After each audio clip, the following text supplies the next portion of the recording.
Good afternoon. My name is Lucy Sandell, and I work with the Career Development Team here at the University of Chicago in Hyde Park.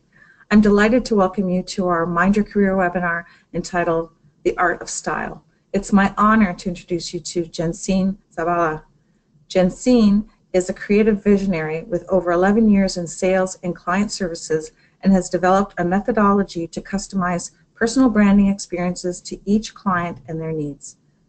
Through active dialogue with clients to determine their strategic objectives, be it personal or professional growth, Jen's company, Restni, is able to personalize a transformation that is both authentic to the individual and to their purposes. Restni is committed to delivering client experiences that are less transactional and more meaningful, which lead to long-lasting relationships. Jensine was raised in sunny Southern California, where she worked in fashion and entertainment.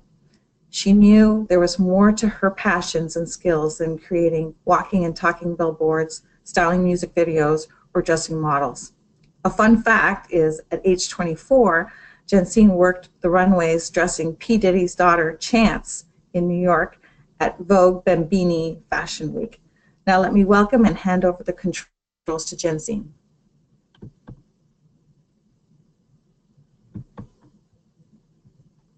Hello, thank you so much. I'm so excited to be here giving this webinar. It's such an honor. I guess thank you, Lucy, again for the introduction. I'll just roll through the slides and begin. Give a little fun facts. Thank you also for bringing up the little chance that I had to preview at New York Fashion Week. That was such an honor and such an excitement. So, I was raised in sunny California, working in fashion and entertainment. I knew there was more to my passion and skill than creating walking and talking billboards, was styling music videos and dressing models. As a visionary with over 11 years in sales and client services, I developed a methodology customized to personal branding experiences. I learned with each individual that I had the chance to work with as models, entertainers, and in client development that there was more that meets the eye. It was a personal, engaged experience that I wanted to definitely tap into as I was building out my personal brand, Restni, and figuring out what were my passions, what could I offer to the world within my personal growth in my business, and not just being known as a wardrobe stylist. Let's define the art of style. So here are the 3 key facts. My philosophy is style, personal identity, and dialogue. We'll define style. Style is a manner of doing something, a distinctive appearance typically determined by the principles according to which something is designed. Now in branding, style is an aesthetic, and whether you're building a billboard or you're dressing a model or you're preparing yourself for an interview, there is a specific vocabulary and dialogue that you develop. And with a stylist and understanding my background in image consulting, style was something that was designated to the individual, the brand, or the organization. Personal identity, the concept you develop of yourself that evolves over the course of your life. Now, as we continue personal development and we search for understanding of our why and our purpose, either getting the promotion or falling in love, there is a personal identity concept with it's actually built in within your brain system and your functionalities that comes to question, you know, what do I say to the world? Am I actually putting my best foot forward? We live in an upward mobile system where we're constantly trying to figure out where we can actually grow and how can we be seen. Now, a dialogue, a conversation between 2 or more people. I believe in the idea of subconsciousness, and I believe creating a personal dialogue, which I don't know for anyone else, but I have to like life coach myself through things. Like right before I step into an interview, I have to say, okay, you can do this, you can do this. Now for me, I believe that creating a style dialogue was something that was important. It helped me express my personal identity, and it also achieve the successes for my individual clients and personal organizations that I've had the chance to work with. Within the fashion runway shows, as well as working with individual corporate clientele, there was another level of language that had to be connected. So the three key main facts that I absolutely believe in within my method with Resme is style, personal identity, and dialogue. And this is something that you'll demonstrate, we'll demonstrate throughout the slides. So let's take personal inventory. Considering the three main focuses, the shift in the focus of personal identity. So what makes you you? Meaningless to meaningful. A liberating shift when you have the chance to create the dialogue and understand, who am I? What do I say to the world? Examine your why. What's your motivation? Are you looking to scoring the job or the career you want? Getting the promotion? Finding joy and purpose in daily roles, in the daily roles you play. That can be as a CEO. You also can be a mother or a father, as well as a lover and a friend. And being able to identify that within your personal identity, one amazing way I have found is with identifying it in your personal wardrobe and style. So examining your self-referentiality, self-reference, a reference made to oneself, to one's own character, or to a group with which one identifies. Your values and intentions are matched by the thoughts and images you feed back to yourself.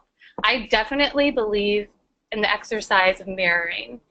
And sometimes I believe, actually most of the time, I believe in this digital age, we don't have the chance to even give ourselves, to look in the mirror and kind of just give yourself your life coach and say, you know what, like, this is who I am, this is what I have to offer, and I can see that through what my wardrobe conveys. So let's just consider an exercise. Meet Rose.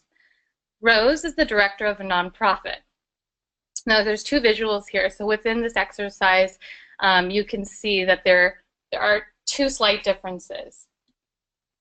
Image one, she's wearing a blazer and a pencil skirt and patent leather low heel and a pearl necklace. What is Rose visually communicating? What type of organization does she represent? Is she dressed appropriately to attend a meeting or a mixer? Is the outfit conveying a value system based off your first impression of Rose? Image two. Here she's wearing a fox faux skirt, fox faux coat, same pencil skirt, and high platform heels, and a choker necklace. What is she visually communicating? What type of organization does she represent? Is she dressed appropriately to attend a meeting or a mixer? Is the outfit conveying a value system based off your first impression? So just take a chance to kind of look at Rose's outfit here and the next slide we'll review both images side by side. So let's review the checks and balances. Which of Rose's styles communicate her position as a director? In both images, Rose creates a dialogue. Which outfit achieves the objective director of a nonprofit? Exercise 2. Meet Ryan, manager seeking C-suite. Image 1. Here Ryan wears a checkered button down with blue casual pants, running shoes, and tortoise glasses. This look I see absolutely every day. What is he visually communicating? What type of organization does he represent? Is he dressed appropriately to attend a meeting or a mixer? Is the outfit conveying a value system based off your first impression? Image 2. Here Ryan wears a patterned shirt, blazer, navy slacks, black leather belt, and shoes with tortoise glasses. What is Ryan visually communicating? What type of organization does he represent? Is he dressed appropriately to attend a meeting or a mixer? Is the outfit conveying a value system based off your first impression? Now let's review Ryan's checks and balances. Which of Ryan's styles communicate readiness to move into the C-suite? In both images, Ryan creates a dialogue, which conveys the objective of getting a promotion to a C-suite. Now, there's evidence in the literature. Charisma and creative visual aesthetic is a whopping 16% moving into the C-suite or any organization. There's important takeaways to considering your visual identity within your wardrobe. you saw within Rose's wardrobe that she wore the faux leather and the pumped heels, which is really awesome, great look, but maybe for cocktail hour. Is it really conveying the value system of an organization as a nonprofit? We know that, we know now that blazers and fitted suits create a readiness and a collective preciseness of identity, and the same thing with CEOs with blazers and button downs. It speaks to a level of professionalism, cleanliness, and organization.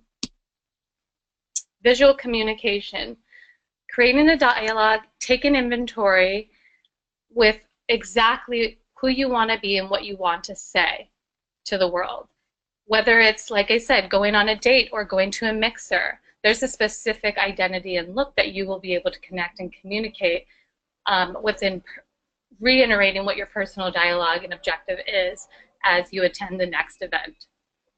Work with a specialist. I highly encourage, if you're not into shopping, if you don't know what to wear, work with someone that knows the industry and knows what can work for your personal comfort. I don't at all expect, you know, a young professional that's never worn a pair of heels to buy a pair of heels and you're supposed to wear them for 8 hours in the workspace. I do not encourage that. And the same thing for an individual that's not used to wearing a blazer. It might be uncomfortable in the workspace, and you want to be able to feel relaxed and confident. There's other ways of doing that, but I highly encourage working with a specialist that knows the industry and can actually meet the needs of your comfort levels. Here are some takeaway points. Building your wardrobe or dressing the part is a key component, often overlooked, that will allow you to optimize your chances for personal and professional growth. Visual communication is the method of exercising the most valuable pieces of the human experience as we continue to design a system that exemplifies your personal identity. Take inventory and ask yourself, what am I saying to the world without even saying a word? I encourage each individual to work with a specialist that can take you there. And I leave you with this. Today you are youer than you. That is truer than true. There is no one alive who is youer than you. By Dr. Seuss. So I know that was a really short end, but I really wanted to just kind of run through quick images and go back to the key points with visual identity, style, and taking in personal inventory. It's an exercise that you have to desire as you look to seek your personal place in the world. It's in style and in wardrobe, it's another language, and it seems so foreign to those that are not in the fashion industries. But working with stylists and working behind scenes and movie screens, at the end of the day, it's all just a dream. And if your idea is to live your dream, there are tools and resources in which to do so. And in that fact, I believe that's why the fashion industry is here. And for me, being able to work as a stylist and work with individuals that don't have the language to make their dreams a reality and identify their personal identity within wardrobe tools, then that's where I can say specifically wardrobe styling, personal branding is excessive for understanding your personal identity. It's another level of communication. It may seem irrelevant right now, but I absolutely encourage you to just try just the minute transformational pieces, and you'll see the world of a difference. So thank you today. Please visit my website for any personal other inquiries.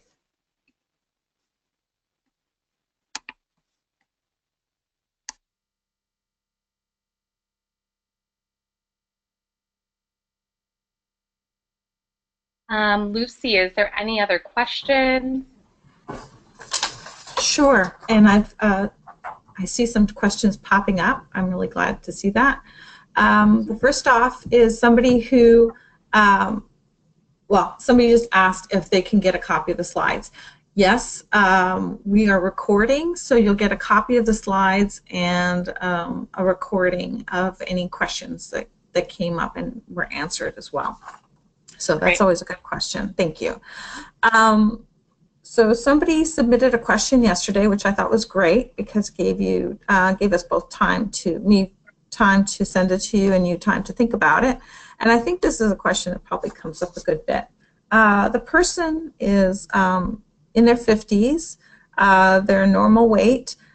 In their previous career, they wore jeans and Birkenstocks because they were freelancing at home.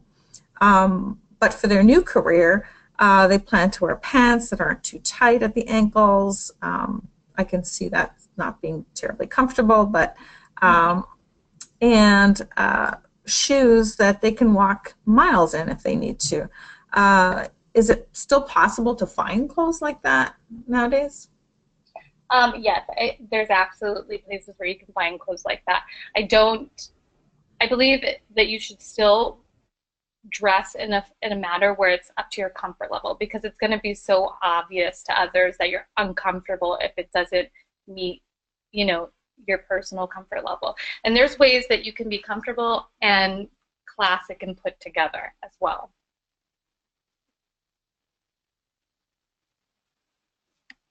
Great.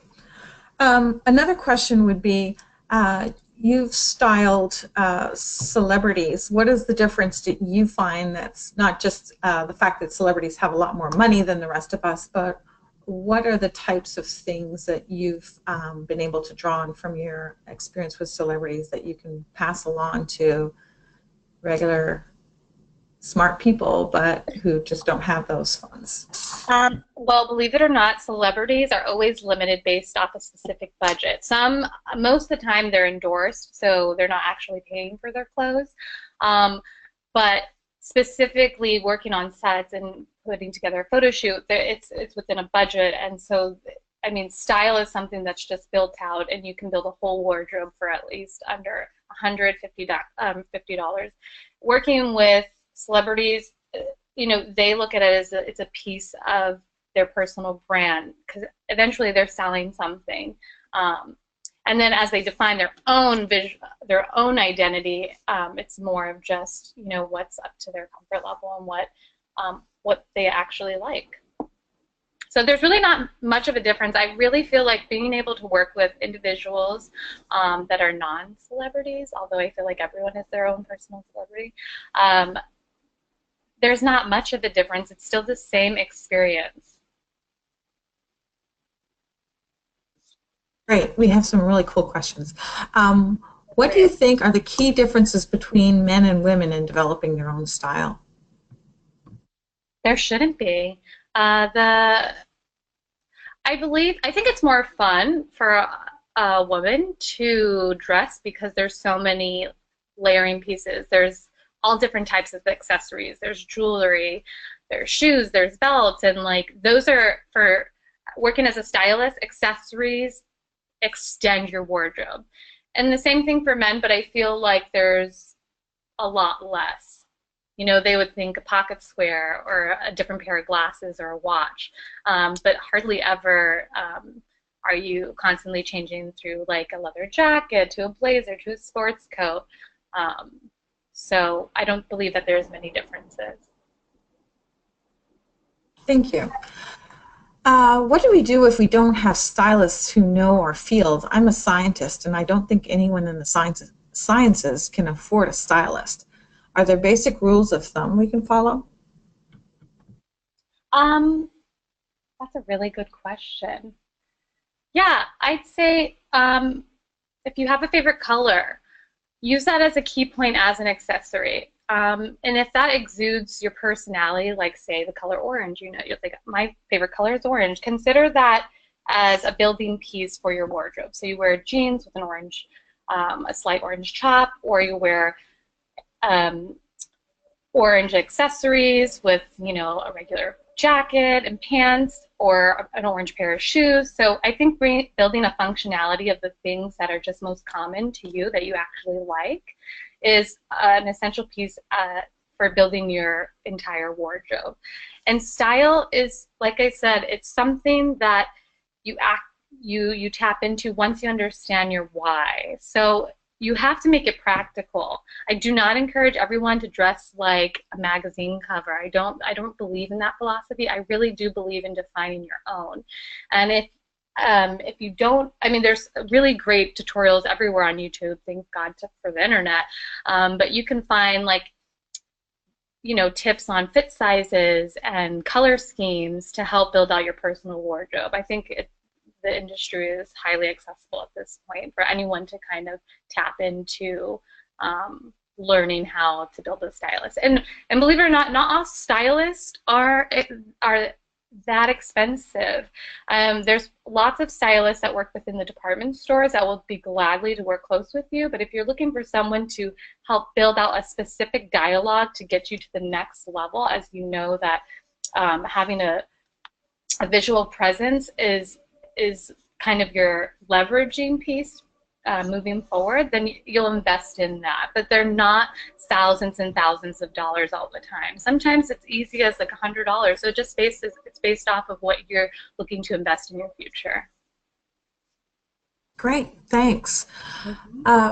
What is your advice on a work versus social wardrobe, and how do you transition between the two to look professional all the time? Oh, this is like my favorite thing to do. I've had to work with budgets where I've dressed executives and styled a full-on wardrobe for a whole season. So one thing I had to do was recreate outfits from day to night. And as easy as changing the jacket or moving the accessory or going from flats to a pair of heels will absolutely transform the way your look is from the workplace to a social event. I absolutely encourage accessories. They're also lower price points, so it's a great investment piece is to look into, you know, different types of belts, jackets, glasses, jewelry, and that really does transform, you know, a quick change around from a day to night look. Okay. How helpful have you seen makeovers like these been for people who are transitioning careers or moving into new industries and need to reinvent themselves? How what? I'm sorry, I did not hear you. All right. How helpful have you seen these makeovers be? Oh, I've seen them. I've seen increases in salaries. I've seen complete 360s in their 360 transformations in their personal life. It's really interesting being able to tap into understanding and defining a personal wardrobe. What I've had in the past is clients have come to me and asked me, okay, can you help me build my confidence? And so to me, I'm like, wow, I did not even consider that defining a wardrobe would be a confidence booster. But in some form, to individuals where wardrobe is such a foreign language, it is. And so doing that almost builds a posture within yourself and within your confidence. So the transformation is huge, and it just varies on, like I said, based off your value system. What is it that you're doing it for? And based off of those things, they're absolutely transformational. And not just transformational, I believe it's more of an awareness and amplifies an elevating experience of your personal identity within the workplace or in your personal life. Okay, switching over. For a woman who is more curvy, is it okay to wear skirts or pants that are form-fitting in a professional workplace? I absolutely encourage anyone to feel, if that's what makes them feel great, I absolutely encourage it. It also just does depend on, you know, if it's going to be too exuding. Do you think it's going to be sending the wrong message? If it's too tight on or bodycon, what do you think people are thinking when you're walking past down the hallway? It might be too tight, you know, and not that it's not a beautiful thing, but is it going to attract the type of conversation that you want as you're walking away? I love a curvy body. I don't even actually believe in specific body types. I believe in building a wardrobe that builds within your confidence, but knowing that there's a specific place and time where to do so is definitely crucial, because you don't, like I said, want someone remembering, you know, that big backside as you're walking down the hall. And not that it's a bad thing, like I'm saying, but is that the conversation that you want people having as you're leaving? I mean, how can you not? I mean, it's beautiful. It's there. Okay. Have you ever encountered professional cases where people are too dressed up for their workplace? Many examples we saw today, people were perhaps not appropriately dressed, but have you ever seen the opposite happen where you had to have people like tone it down or something? Not necessarily. I don't think you can ever be too overdressed. I do believe, though, that sometimes being strong within your wardrobe and the rest of your organization or group of individuals don't have that same appeal, it creates a different, it feels like there's a disconnect because like I said, identity and wardrobe is another level of communication. So it might come off as like, oh, you might be too, you might think that you're too good for us or so how. I've heard those things, but I've never witnessed it as like a downfall experience. No. So. Okay, this one's more of a statement than a question, but I'd love to hear your response to it. One of the person's managers rose up the corporate ladder very quickly. Amongst high competency and skill, one of the things he accounted for was dress like the level above you, meaning that if everyone wore jeans and it works for you, wear casual khakis. Of course, this is situational. So if khakis are not appropriate, wear a nice dress shirt, tucked out, whatever. Sorry, I didn't mean whatever. I guess I'm hungry.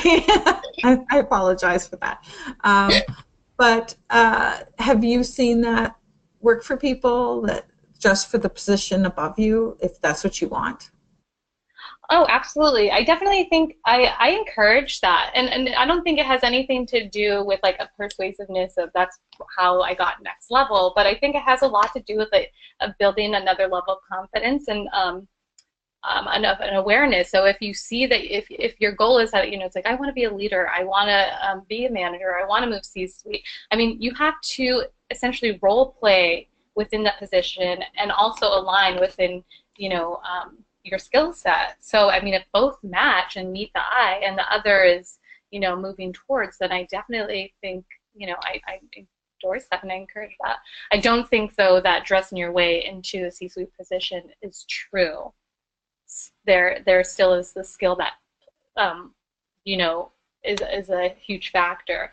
But just like we said, you know, in the last slide, a whopping 16% is charisma and creativeness, and those are the other two that come within your personal identity. So that has a lot to do with wardrobe and building relationships. So yeah, that's what I'd say. I'd have to agree with you. Just here, we're not the most dressed up people here at Alumni Relations and Development, but every once in a while you see somebody walking by with who's wearing glasses and they have really cool frames.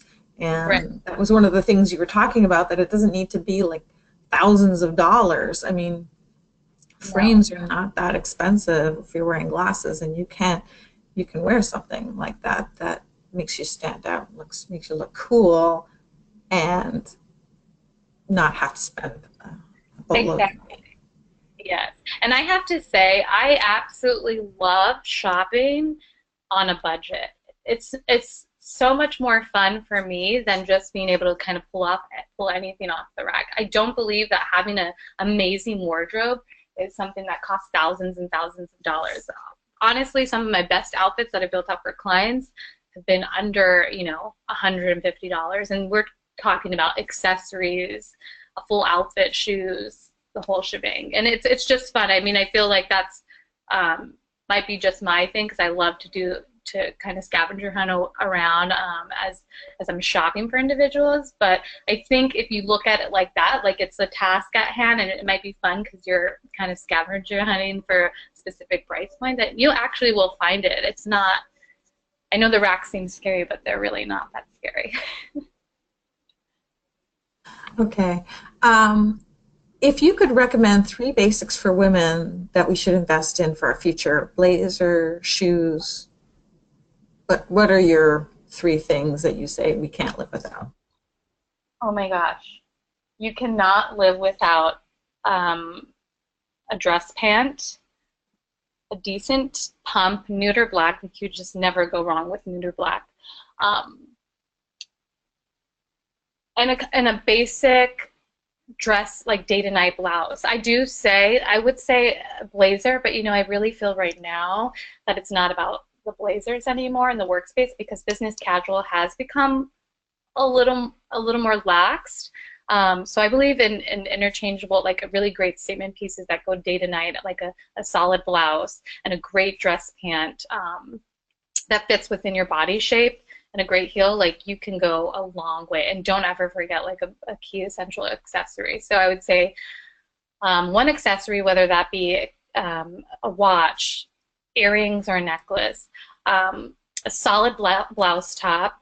That's really great, that works along with your décolleté, and a really great dress pant and a solid heel, nude or black. Those are my 4 key.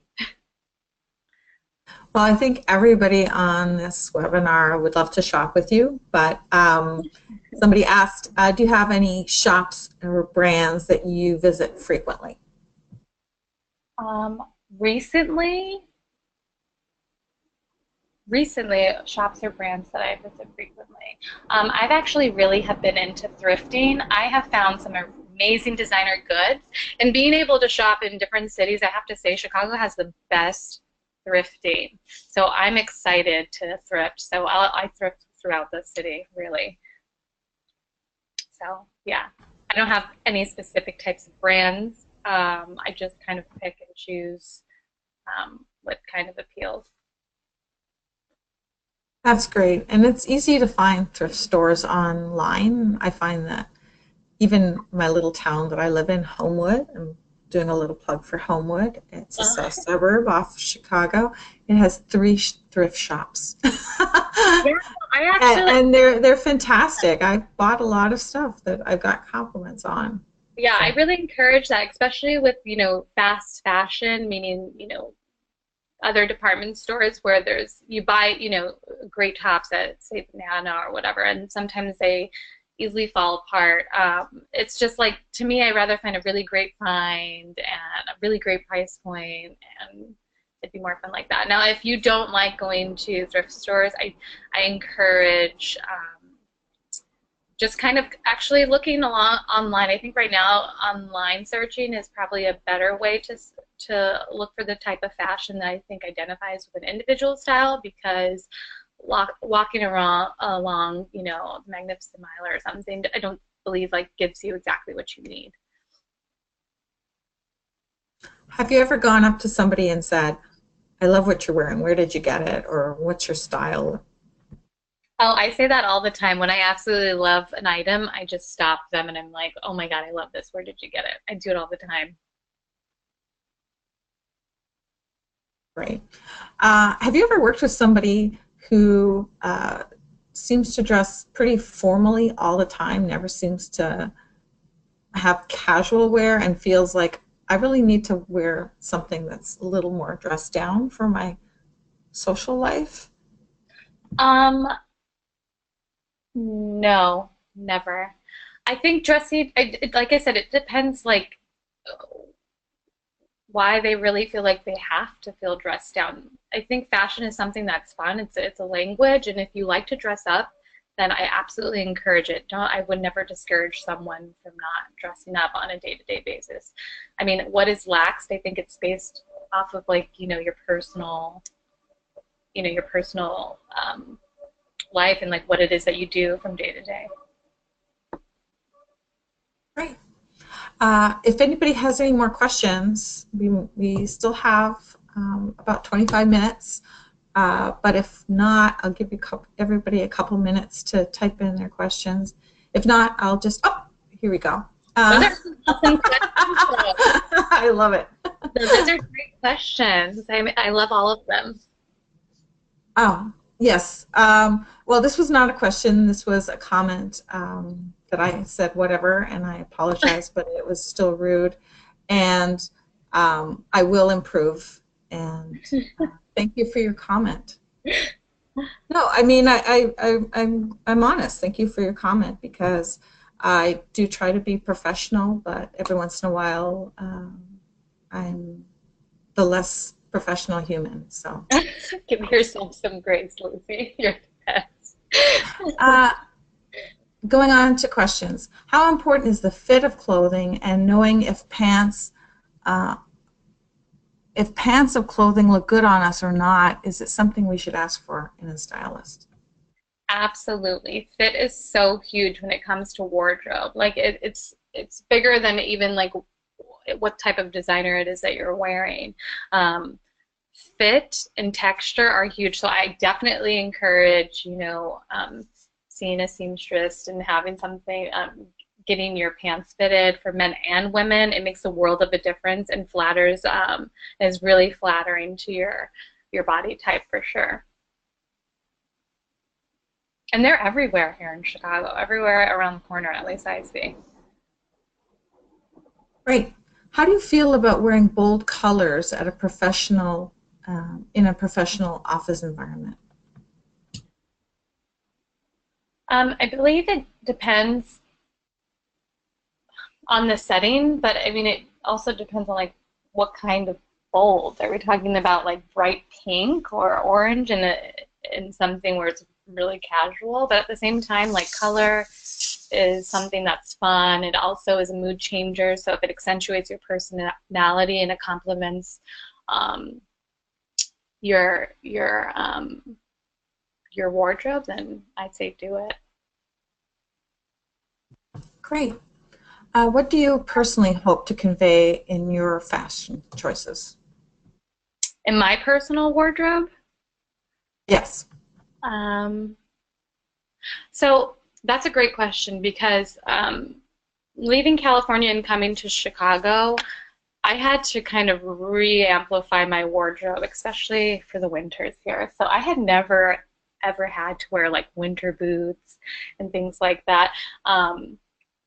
And also knowing that it is that I'm a stylist and I really define myself in great pieces.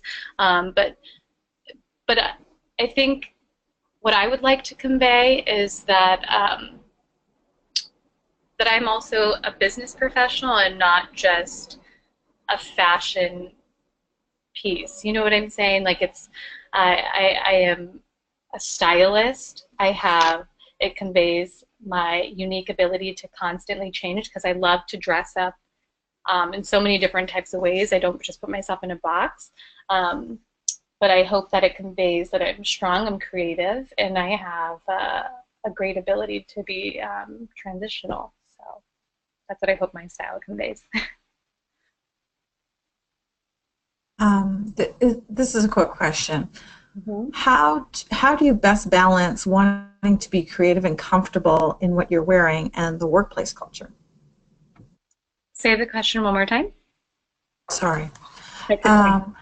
How do you best balance wanting to be creative and comfortable in what you're wearing and your workplace culture? Oh, like I said, accessories. I think accessories do that all the time. I know that in a professional setting, it's more of the neutrals and the navies and the blacks. So within your wardrobe, but I think that like the little minute pieces, like a dainty bracelet or a great watch or a great pocket square, make the world of a difference. They really do. Great. Uh, can you give us some words of inspiration for what we might want to convey? Within your personal identity? I assume so. The person who just typed, would you mind saying, is it your personal identity, your professional? Oh, yes, love it. Yes, within our professional identity as well as personal. Um, that's really difficult. Well, it's not difficult, but I think it's always best when I have to know the individual that I'm working with because I think it depends on well, I believe and I know what is true is that it depends on your values. So I think if you're wanting to convey that you're strong, that you're approachable, that you're confident, those are at least the three keys that I would say you would want to find to help you build it within your wardrobe. So something that's like common, you know, like a button down, or and it's really hard to define because each individual has a distinct style based off their value system. But I think there's nothing wrong with building a clean wardrobe that conveys, you know, cleanliness, organization, and confidence. Great. So the person who typed in the question likes to appear organized, capable, and smart, and that's what I would like as well. Those are great. So I really appreciate that you wrote that. Yeah, those are great. Is there any other question? And I think I went through the slides a little fast with the images when it came to Rose and Ryan, with the two distinct differences.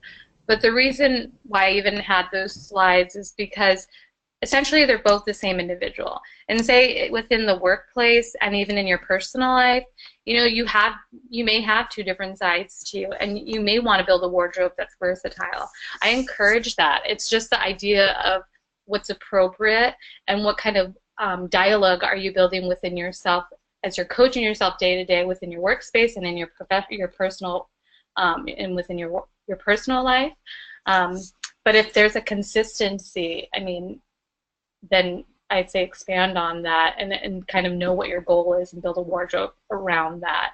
But when they're both conflicting in a specific space, whether it be professional or personal, it really distracts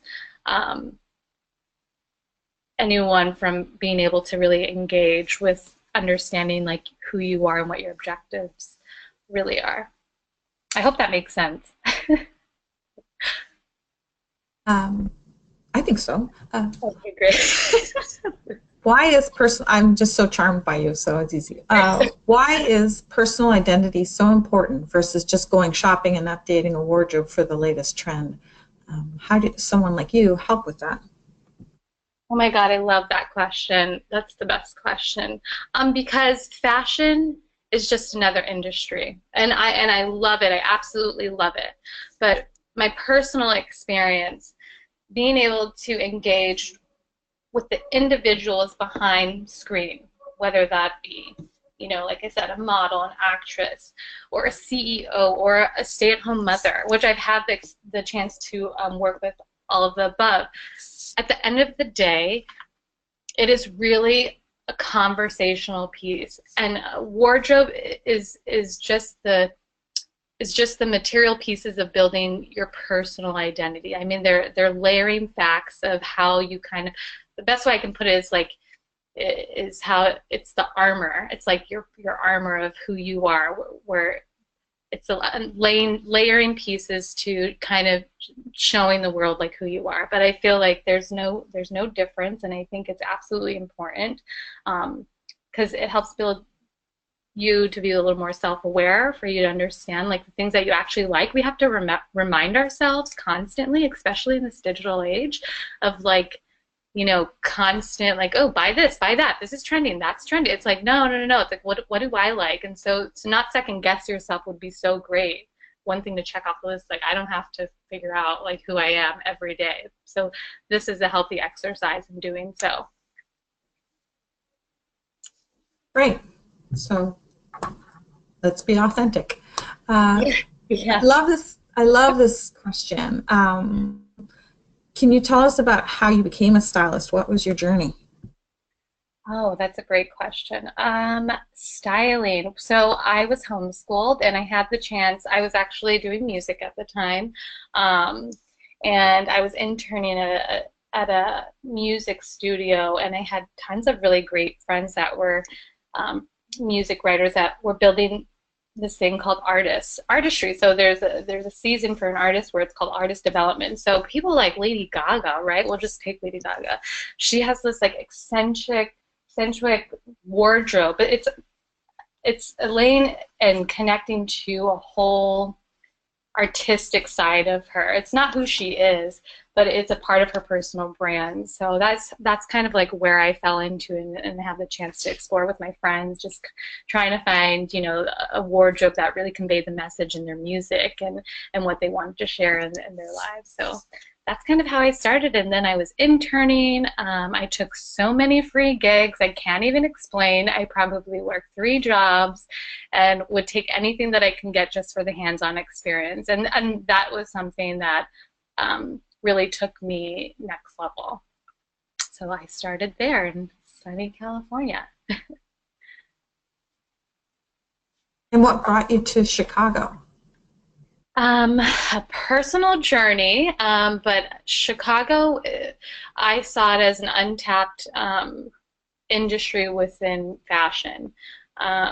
It's not New York, you know, it's not LA. And I thought, wow, you know, this is such a great space to be able to communicate what it is that I love. And I thought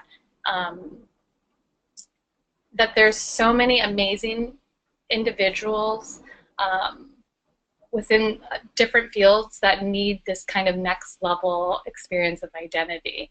And I truly believe that working with executives or, you know, stay-at-home mothers and CEOs was my kind of celebrity, because I think that there's so much to offer as individuals that don't do the whole fashion thing. And that was kind of like my why. I wanted to have more of a personal connection into giving my talents and supporting someone for their visibility.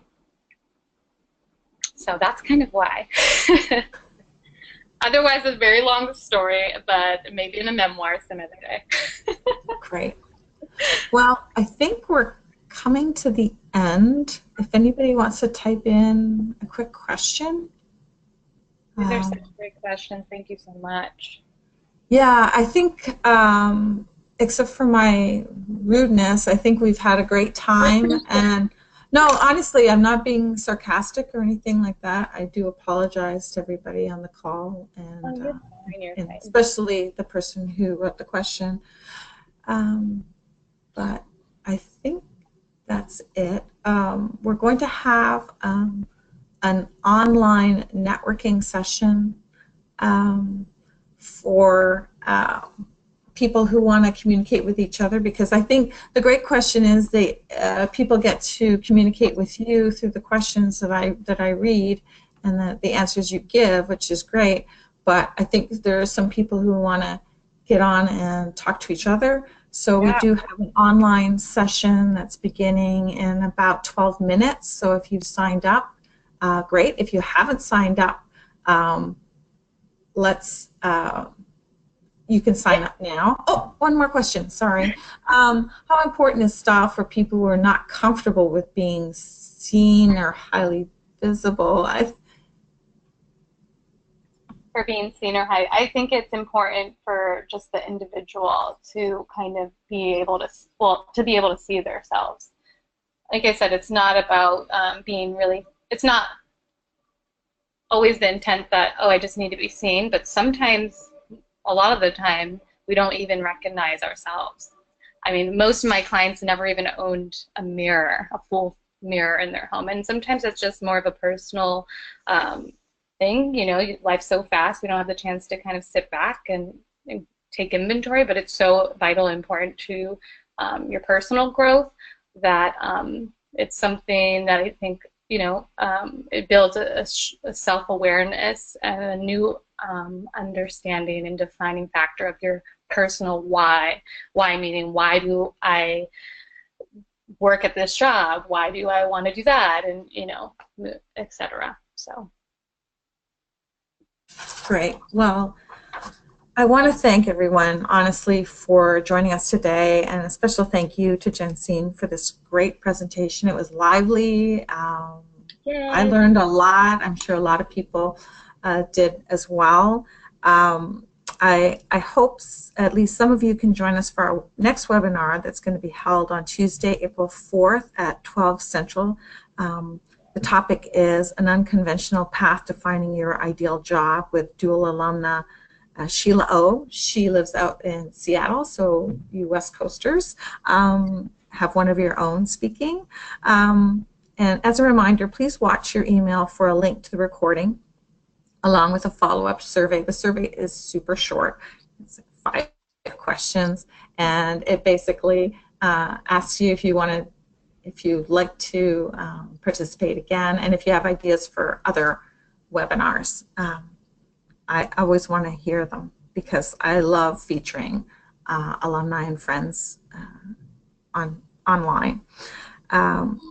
We also invite you to join us online at careers.uchicagoalumni.org, where you'll find more information regarding upcoming events, webinar archives, our alumni jobs board, and if you have a job that you'd like to post, and if you hire an alum and you let us know, we'll send you a neat little gift to thank you, and maybe do an interview with you asking you why it's important to hire a UChicago grad.